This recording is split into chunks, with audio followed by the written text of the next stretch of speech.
Our programs offer many languages. Please visit suprememastertv.com/schedule. Nos programmes offrent plusieurs langues. Veuillez visiter suprememastertv.com/schedule. Nuestros programas ofrecen varios idiomas. Visiten suprememastertv.com/schedule. Nasze programy oferują wiele języków. Prosimy zobaczyć suprememastertv.com/schedule. God assigned Jonah a task, but instead of doing it, he ran away on a ship. What happened next? Jonah and the Whale on Kids Wonderland. Continue watching to find out more.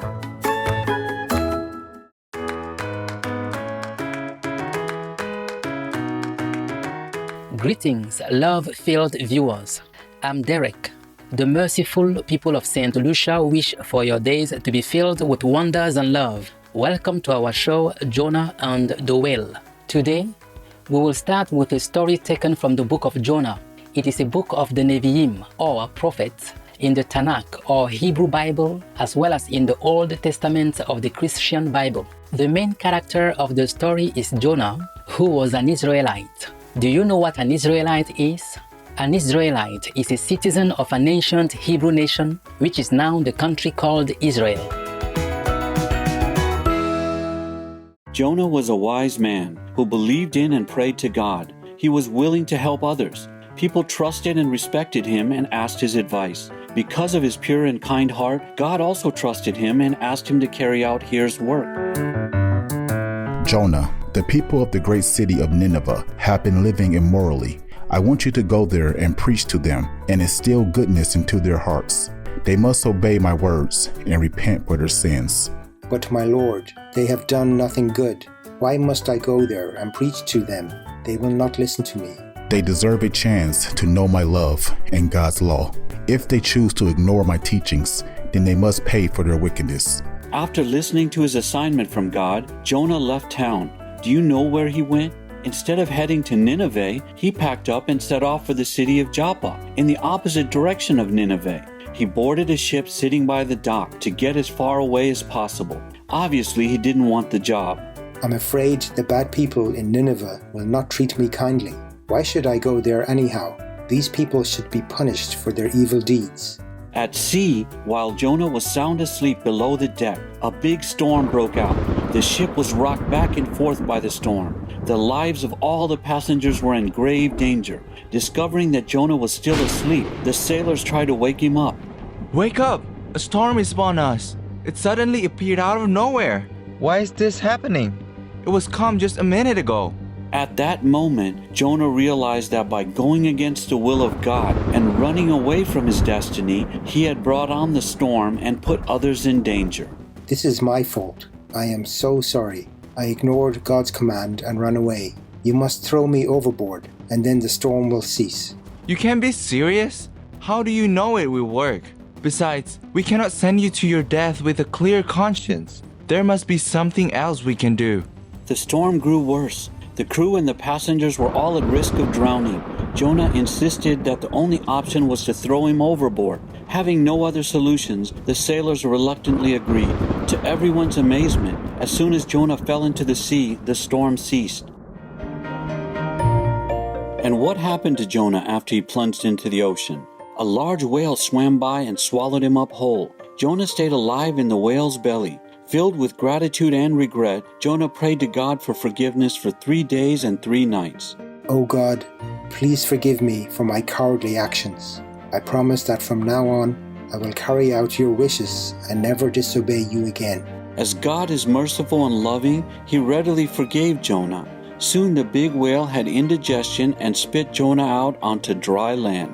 Jonah cleaned himself up and headed straight for Nineveh. Standing in the middle of the town square, he began preaching. A crowd began to gather around Jonah. People of Nineveh, you have been living a life of sin. God is very displeased. He asked me to warn you that within 40 days, this city will be destroyed unless all of you repent sincerely. Jonah brought God's message to the people of Nineveh and awakened them from their slumber. Many of them examined their own hearts, repented, and mended their past mistakes.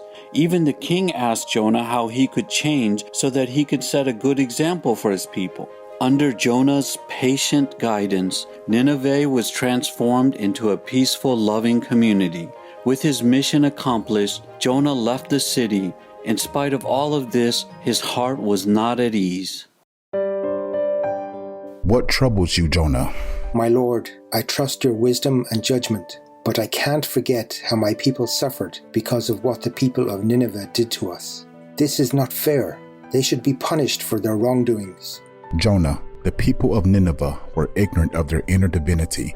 After heeding my message, didn't they repent with all sincerity and change for the better? They are now my people and your brothers and sisters. I love all my children equally. I understand now, my Lord. I will also forgive them and treat them as my kin. For as long as I am able, I will spread your teachings far and wide. Did you like the story of Jonah and the whale? What can we learn from this story? We saw that God is always forgiving and loving. What else did we learn?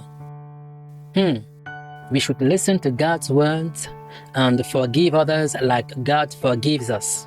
And we should live a virtuous life. If we do something wrong, then we should repent and change for the better.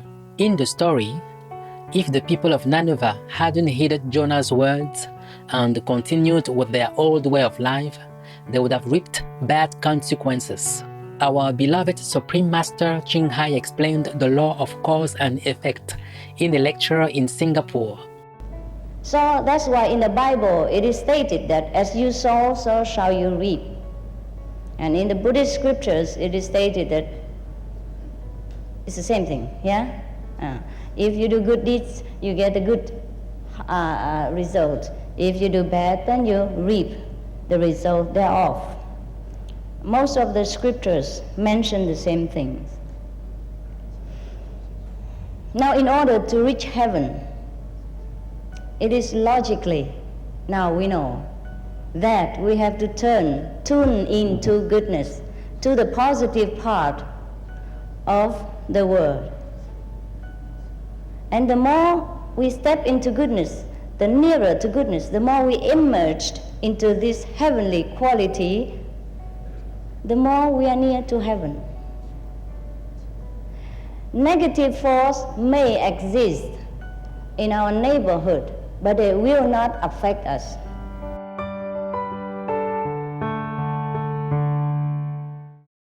In our world today, perhaps there are unkind things that we do, but we may not be aware that they are hurtful. Let's think for a moment. This year, because of the spreading of coronavirus, many schools are closed and children have to stay home. Things are not as they should be. How did this happen? COVID-19, a coronavirus, comes from eating animals.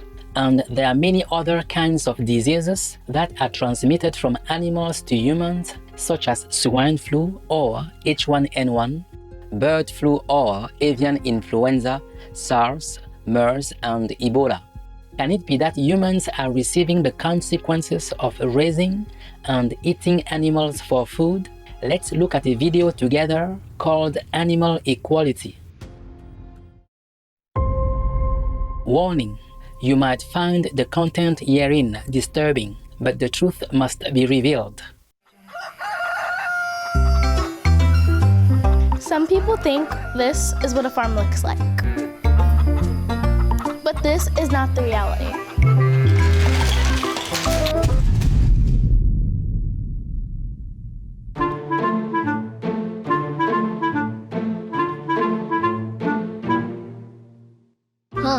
I don't see anything to play with. Where are all the animals? I don't know, they must be here somewhere. Maybe they're in here.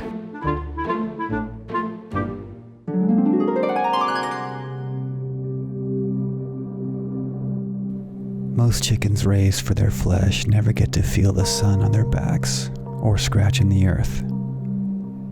Because they have been bred to grow as big as possible, as quickly as possible, their hearts and bones cannot cope. This means heart failure is all too common, and their legs may break beneath them. Hens, kept for their eggs, are usually crammed 4 to a cage. unable to even stretch their wings. This is where they spend their whole lives. And what about pigs? Those smart, sweet, and social animals.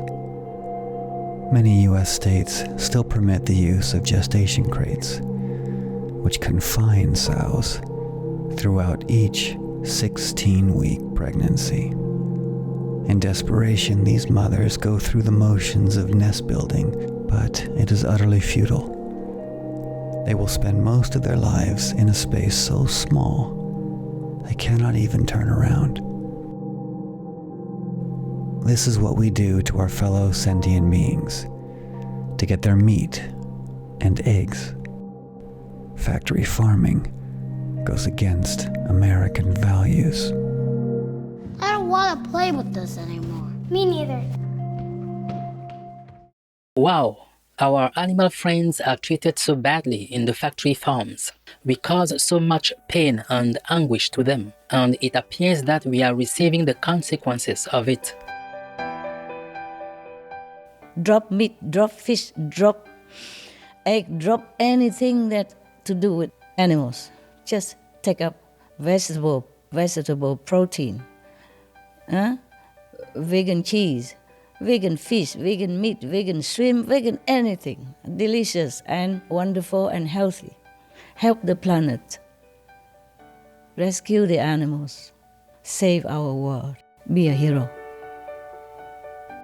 Wouldn't it be wonderful if we all became vegan heroes, stopped eating animals, and befriended them all?